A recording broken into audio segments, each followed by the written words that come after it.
Bienvenido al podcast de culturaocio.com. La historia fratricida de este país. Así define Rafael Cobos el núcleo de Golpes, su debut como director. Un thriller de atracos ambientado en la transición que llega a los cines este viernes 5 de diciembre con Luis Tosar, Jesús Carroza y Teresa Garzón al frente del reparto.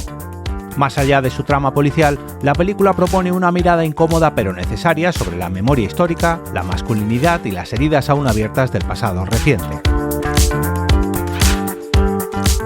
En este episodio de Cultura Ocio, el podcast de Europa Press sobre cine, series y ocio en general, charlamos con el propio Rafael Cobos, guionista de títulos como La Isla Mínima o Modelo 77, que firma aquí una propuesta cercana al cine kinky, aunque más reflexiva y poética.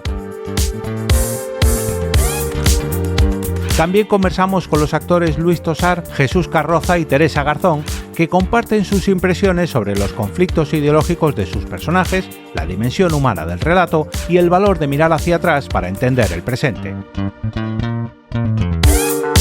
Un episodio sobre cine que interpela, que incomoda y que conecta con preguntas fundamentales. ¿Cómo convivimos con nuestro pasado? ¿Quién tiene derecho a recordarlo? ¿Y quién teme que se recuerde? Las entrevistas han sido realizadas por Eduardo Cardenal, redactor de culturaocio.com. Bueno, en primer lugar, muchas gracias por tu tiempo y enhorabuena por la película. Gracias a ti. Es interesante porque Golpes es tu salto a la dirección en largometraje, pero mantienes el interés por conflictos morales y políticos que ya has explorado en varios de tus guiones. Pero ¿cómo ha cambiado tu manera de mirar estas realidades que escribes al darles forma ya de forma completa? Digamos, ¿cuál ha sido el paso definitivo del guión a la dirección? Bueno, yo creo que es un proceso orgánico, un proceso lógico de crecimiento, de desarrollo. Yo, en cualquier caso, ya había codirigido El Hijo Zurdo, una serie que escribí para Movistar y que dirigí con Francisco Baño, con Paco Baño, un director ya que ha hecho muchas cosas. Y llegaba a la dirección de cine, del otro formato, pero al final muy parecido, que vive de lo mismo, digamos que fogueado. Ya llegaba después de haber cruzado el desierto, de haber tenido la experiencia de trasladar aquello que escribía a la dirección.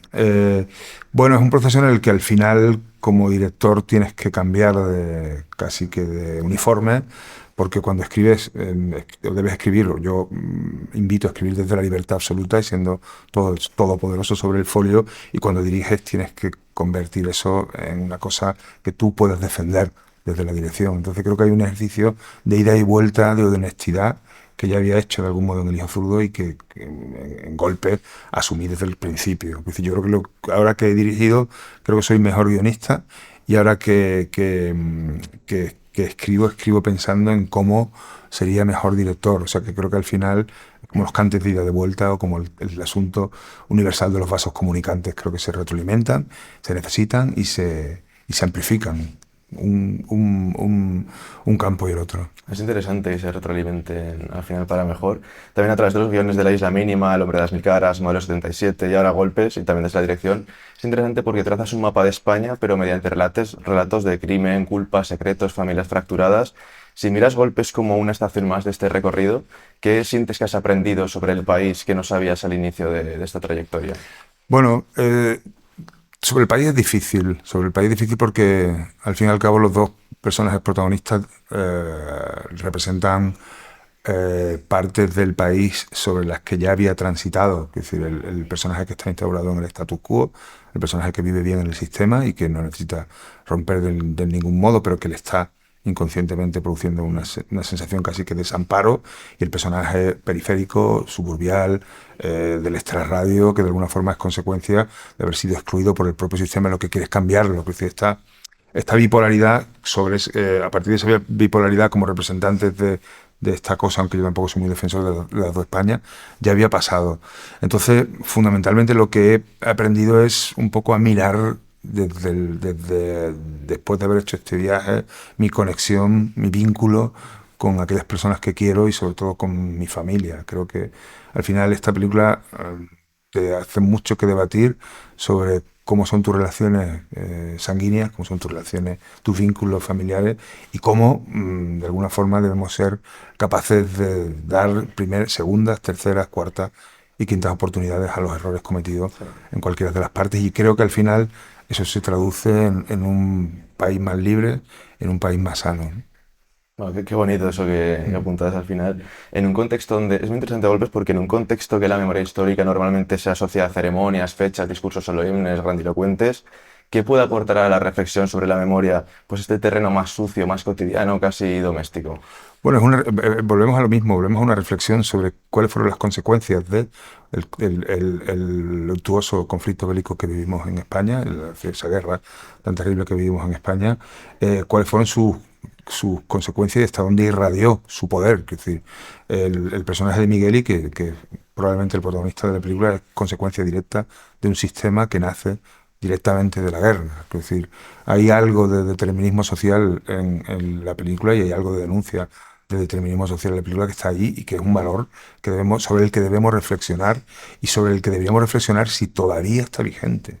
Es decir, si todavía los excluidos o parte de los excluidos sociales forman parte de este pedigrí pobre, de este pedigrí excluido que se generó a partir de 1936. Yo creo que ese debate es interesante y está ahí, y habría que alimentarlo. Entonces, y continúa ahí. Y continúa ahí. Claro, que es la cosa, tantos años después continúa allí. Sí.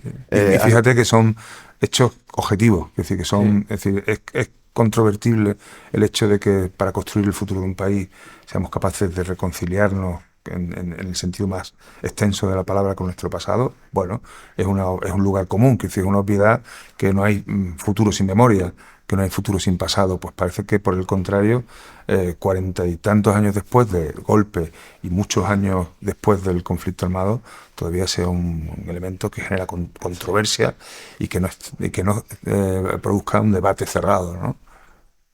Completamente, además es que hay para gente que reabre heridas, para gente que cree que es la manera de cerrarlas, entonces es un debate que... Sí, hay una frase que le dice Sabino al hermano, ¿no? La guerra, para que nadie se acuerde de la guerra, hace 40 años de la guerra, ya nadie se acuerda de la guerra. Y el hermano le responde, ese es el problema, que ya nadie se acuerda de la guerra. En esa misma secuencia hay un momento en el que el personaje de Sabino le echa en cara a su hermano que es un delincuente, y el personaje de Miguel y dice que a lo mejor si su padre estuviese vivo, él no sería un delincuente, ¿no? Estamos hablando de este determinismo, terrible determinismo social, ¿no? Hablando de pues estos debates, de este mundo polarizado, ¿hasta qué punto la relación entre los dos hermanos la ves como un reflejo de España? Bueno, no sé si un reflejo de España, pero como decíamos antes, un reflejo de cuáles fueron durante mucho tiempo, no sé si al día de hoy, porque probablemente haya más y sea una cosa más plural, pero cuáles eran las dos posturas fundamentales con respecto a eso. El que no quería mirar hacia atrás porque consideraba que no había que hacerlo, es el personaje de Sabino, y que sin embargo, como también decíamos antes, eso le produce cierto desnortamiento, no sabe dónde está, y el personaje que considera que es que no hay otra posibilidad de seguir adelante más que reabriendo ese debate y restañando esa vieja herida del pasado. O sea que yo creo que en ese sentido los dos polarizan de un modo muy nítido cuál era la visión con respecto a ese acontecimiento y con respecto a aquello de cientos de miles de muertos que había bajo tierra, ¿no? Sí, no, y además es que es duro pero real además, porque vinculas de una forma tan directa lo que es el dinero, el poder adquisitivo, a la posibilidad de llorar a tus muertos, que es algo básico. Claro, es algo básico, es algo casi de tragedia griega, ¿no? Claro. Es decir, cuando no podían enterrar a los muertos, quiero decir, cuando no podían darle sepultura, cuando no podían despedirse de los muertos, quiero decir, habrá algo tan primitivo. Justo.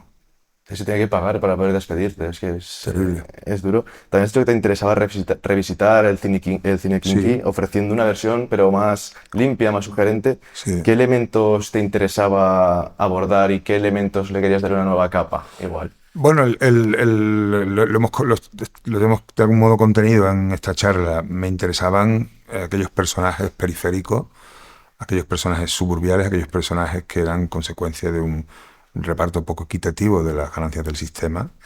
Y eso tiene que ver con el corazón del cine kinky, que es este cine suburbial que representaba a cantidad de jóvenes que desairadamente y desamparadamente iban contra el sistema haciendo lo único que podían hacer, que era robar. Eso me interesaba, es decir, es el corazón que yo creo que anida por debajo de Golpes, pero no me interesaba ser continuista, no me interesaba copiar, no me interesaba emular, como era el cine kinky de la época, sino hacerlo con la reflexión que nos dan 40 años después y sobre todo que nos da la mirada de hoy, ¿no? Entonces, bueno, pues sí quería que fuera un poquito más estilizado, que no fuera tan tosco, quería que fuera realista, pero no hiperrealista, quería que fuera un poquito más poético y quería que sobre todo fuera más reflexivo y que tuviera un tempo más en consonancia con un cine, digamos que crepuscular, ¿no? Como una especie de western crepuscular, de polar, de cine negro europeo de finales de los 60, algo un poco más pausada, que nos diera espacio al que el espectador pudiera hacer su viaje de reflexión y pudiera llegar a sus textos, ¿no? Este toque poético, más reflexivo que añades, digamos, al cine kinky lo noto sobre todo en la masculinidad de los protagonistas, porque entonces estaba muy ligada pues casi a una masculinidad muy de barrio, violenta, que casi inevitablemente tenía que haber problemas. ¿Cómo complejiza Golpes esa masculinidad? Bueno, yo creo que yo no sé si llamarlo una masculinidad herida, una masculinidad, digamos, en retirada, o una masculinidad entendida de otra forma. Es decir, yo creo que la película tiene algo de crepuscular, habla del fin de muchos ciclos, y uno de ellos es el fin del hombre violento y de la masculinidad testosterónica y impositiva. Yo creo que el personaje de Luis, que es un personaje que representa esta masculinidad herida y esta masculinidad con los días contados, afortunadamente, es consecuencia de la misma forma que la masculinidad de su hermano es consecuencia del propio sistema y de la propia vida que han llevado. Yo creo que, bueno, los dos representan una forma de entenderla distinta, como lo representan estamos hablando en cada uno de los temas que se tocan, porque están casi que como antagonista y como protagonista, pero la masculinidad es una de ellas, desde luego. Sí. Y muy bien traído. Me alegro mucho. Me alegro que lo apuntes. Siempre hace ilusión. Me he quedado sin tiempo, pero de verdad que ha sido un placer hablar contigo. Y igualmente. Otra vez por la película. Igualmente. Llevan 3 atracos en 10 días. En total se han llevado casi 1 kilo. Lo conoces como si fuera tu hermano. Salió de la cárcel hace un par de semanas. Todo el barrio habla de ti. Eres famoso. ¿Dónde aprendí a disparar? En el mismo sitio que tú. Dicen que está ahí. ¿Cuánto quiere por el terreno? Muchos millones, no los tiene.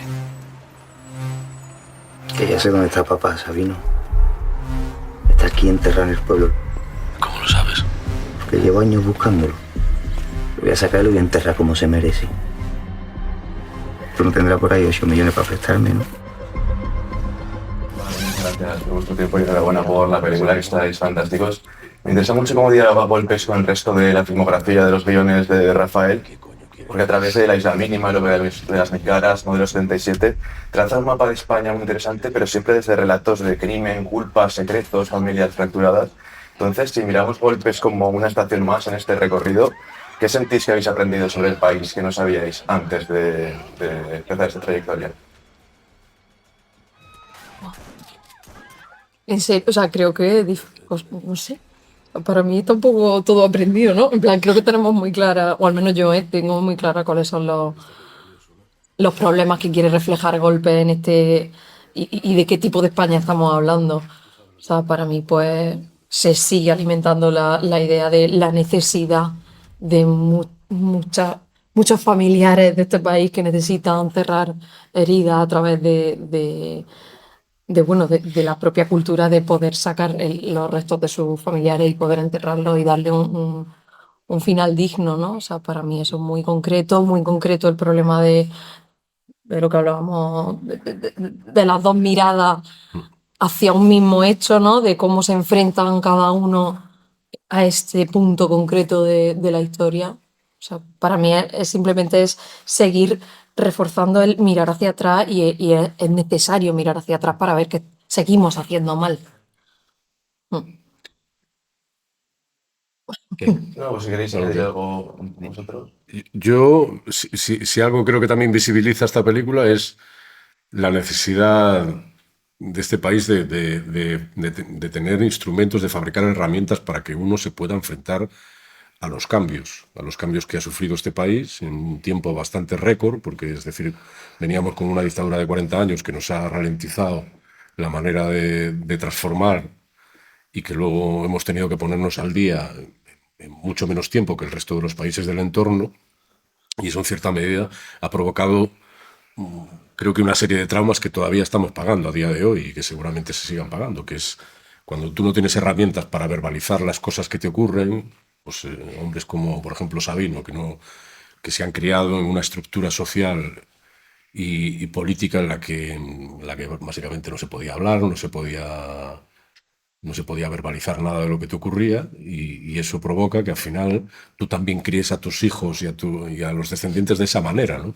Yo soy un poco el fruto de eso. Yo soy de una generación en la que a nosotros nos crió prácticamente sin hablar de nada, ¿no? De nada de lo que te ocurría. Y eso dificulta mucho luego digamos, la fluidez de una sociedad, ¿no? En la que uno se acostumbra a que las cosas se vayan tapando, de que si no se habla, bueno, más o menos se irá borrando y ya veremos, pero luego los problemas siguen estando ahí, ¿no? Y uno finalmente tiene que enfrentarse a ello. Y yo creo que en este país todavía nos queda mucho aprendizaje en ese sentido. Somos una democracia muy joven y que además hemos venido con la rémora de una transición que ha sido muy consensuada, porque en ese momento se creía que era lo mejor que se podía hacer para salir adelante, pero que a día de hoy está provocando una resistencia digamos, al avance bastante notable, ¿no? Y muchísima polarización. Sí. Hablando de esa polarización que sin duda tenemos, ¿hasta qué punto veis la relación entre los hermanos como un espejo de España?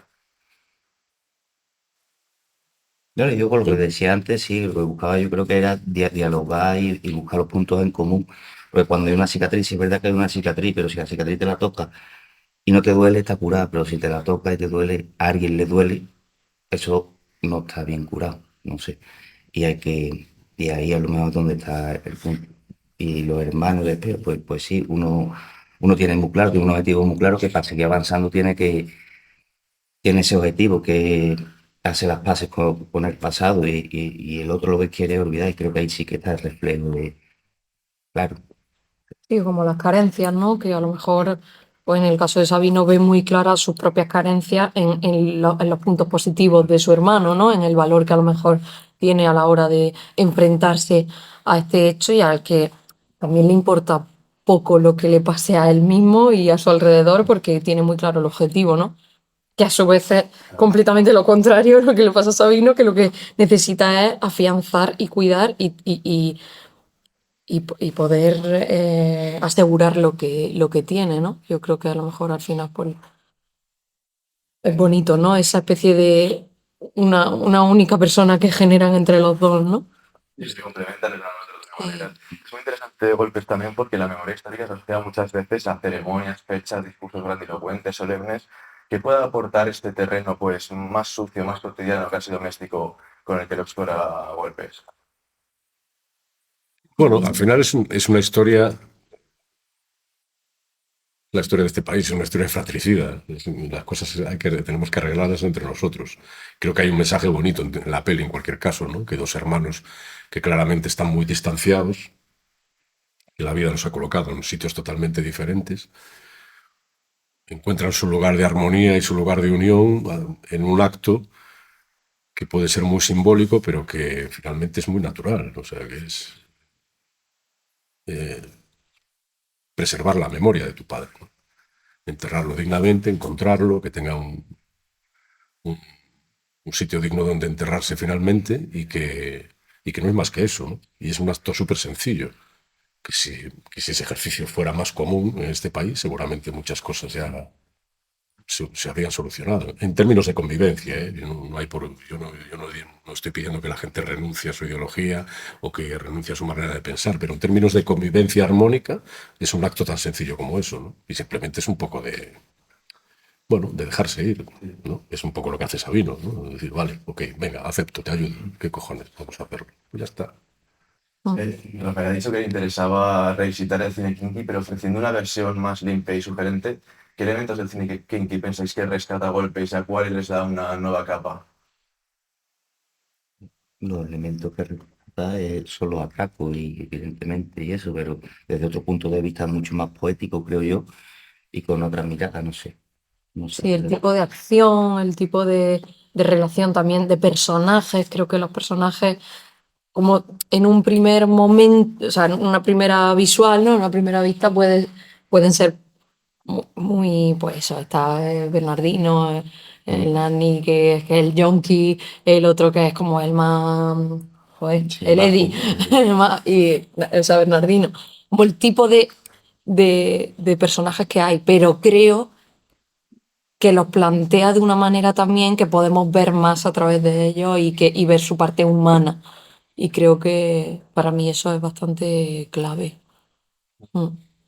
Sí. Es muy interesante esto que dices de ver la parte humana, porque el cine kinky clásico estaba muy ligado pues, a una masculinidad muy definida, muy de barrio, física, casi inevitablemente violenta. ¿Cómo complejiza Golpes esa masculinidad a través de los hermanos? Bueno, yo creo que la revisa desde la mirada de hoy. En aquel momento la mirada era la que había. Quiero decir, ese cine de alguna manera reflejaba una manera de vivir que era una manera de supervivencia pura y dura, ¿no? Una manera evidentemente muy masculina, ¿no? de entender el mundo. Por fortuna, en ese sentido, vamos evolucionando un poquillo. Y esa mirada se puede ir revisando, ¿no? Y estos personajes, hablo por los masculinos en la peli, son personajes que están un poco más atravesados por la poesía que lo que claramente era en el cine kinky, ¿no? Y esto evidentemente es obra de Rafa, ¿no? Que agarra esos mimbres, los usa como estructura, los usa como elementos visuales también, como elementos narrativos, pero finalmente la película es otra cosa. No creo que sea cine kinky, creo que es otra cosa. Sí. Y bueno, y que se ven mucho las vulnerabilidades de cada uno, ¿no? Que para mí es el punto bastante clave a la hora de tratar la masculinidad. Que puedes presentar unos personajes masculinos o sea, de un Sabino que sea, en el fondo tiene muchos puntos de ser un tremendo cabronazo, Sí, pero que no es esta cosa que huele a naftalina claro, de justo, estos creo personajes, ¿no? que se le ve todo el rato que tiene ataques de ansiedad, Pero se le ve todo el vulnerable, rato claro. el miedo que tiene a perder a Rosa, a su mujer. También se muestra todo el rato el miedo que tiene a la propia relación con su hermano, pero es que a Miguel y al personaje de Jesús es que es un lindo, o sea, y sale de la cárcel y parece que va a ser y para nada, es un tío que quiere a sus amigos, que se enamora profundamente y de repente, o sea, encima es un romántico también, pero no lo... Entonces creo que con María José, con Antúnez, ¿no? Tiene una relación ahí también súper bonita. O sea, creo que plantea unos personajes masculinos que para nada serían los personajes masculinos que plantearían una peli kinky de las que conocemos.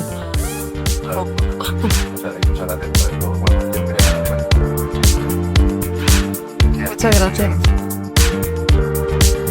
Despedimos esta entrega del podcast culturaocio.com invitándote a descubrir el resto de episodios de este podcast, así como todo el catálogo de programas de nuestra red a través de Europa Press-podcast. Recuerda, todos ellos están disponibles en las principales plataformas de podcasting.